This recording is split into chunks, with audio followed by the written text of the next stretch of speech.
way to sugarcoat it. Overindulging in sugar won't have very sweet results. So, okay.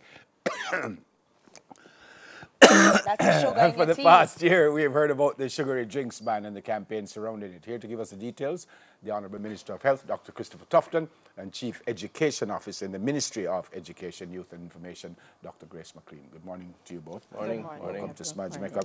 Sir, let me start with you.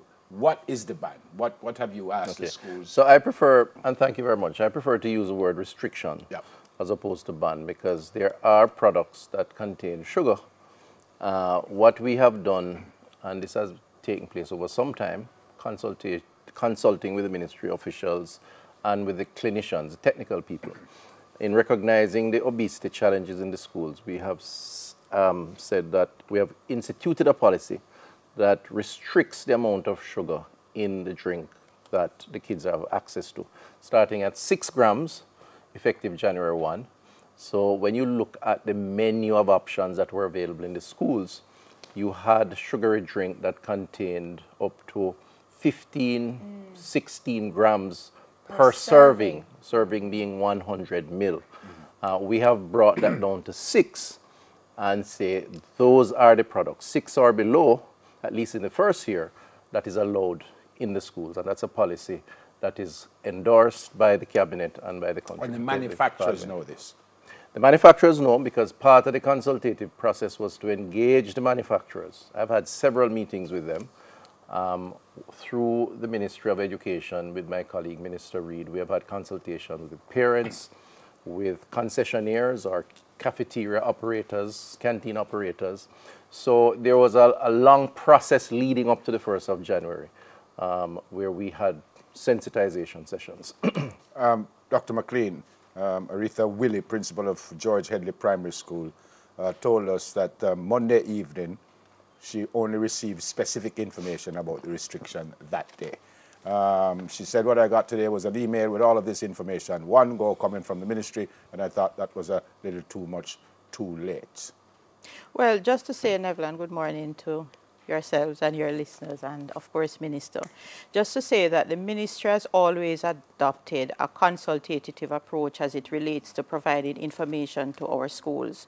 When we sent out the final set of information, this was after we have done all the consultations. This was after we had ensured that we would have adjusted the information in a manner so that it is clear when we send this out to our institutions. And so the bulletin that we sent out at on the first day of the new school term was just to formalize the process.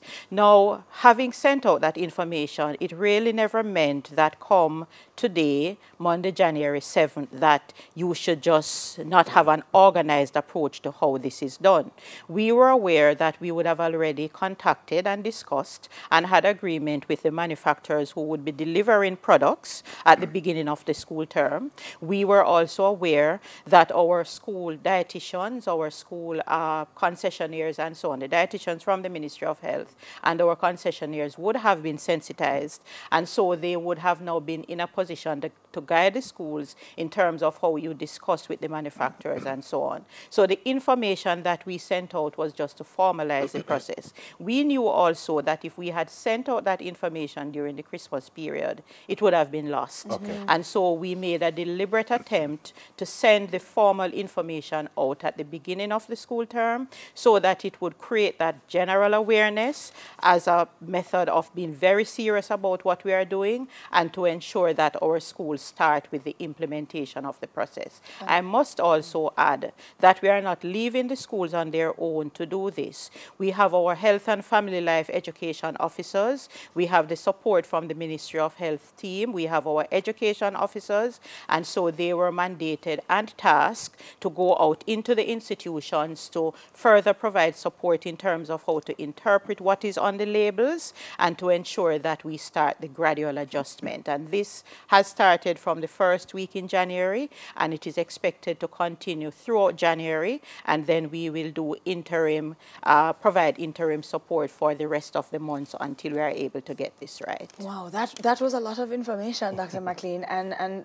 up until the process actually takes complete effect. correct. You're looking for just a constant lowering of the amount of things being Yes, sold. yes. And you said you already spoke with the manufacturers. When a school does not comply, what then? What happens then? Are we giving some kind of restriction? Are we giving some kind of punishment to that school?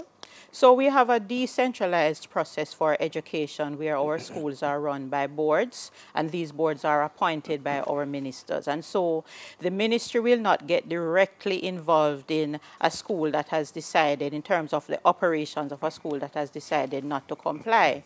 What we do is to make contact with the board chair, and of course the minister will give the direction, and we expect compliance. If there is no compliance, then from the minister's level, the necessary support will be provided, and if it is necessary for anything to be done to ensure that there is compliance, then it will be done. Let me assure you, however, we all care about our children, our Jamaican people, and so in the wisdom of our principals and schools administrators, we really do not see schools coming out to say that they are not going to conform. Who leads this, Minister? This is led by your ministry? It's jointly led. It's jointly led by both ministries. However, depending on where along that value chain the decisions and the actions are required, the respective ministries play a more active role. So in the school environment, clearly the Ministry of Education is the dominant force.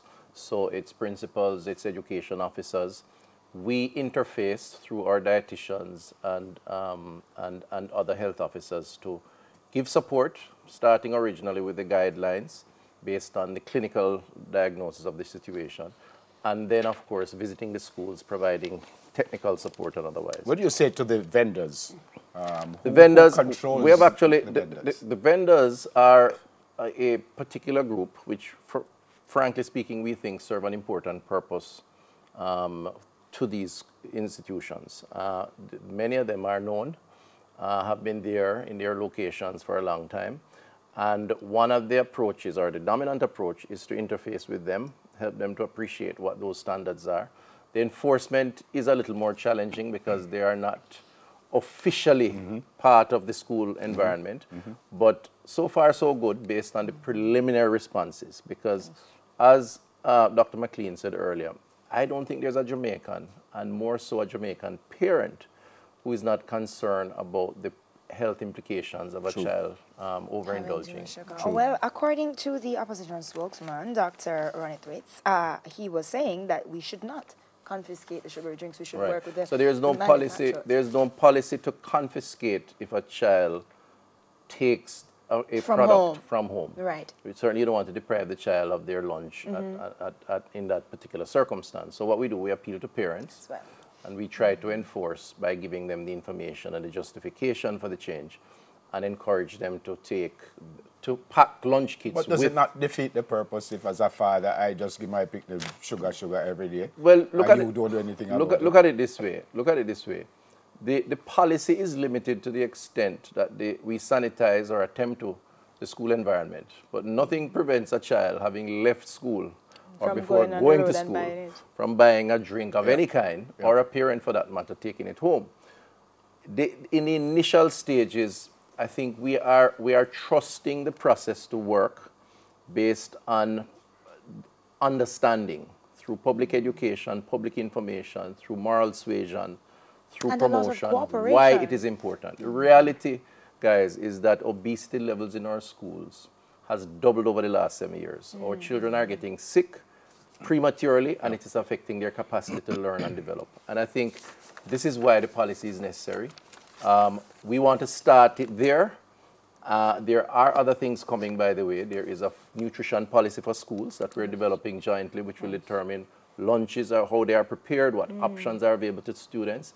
But this one was important because sugary drink is by far the most popular consumed item on the school campuses. We have to go.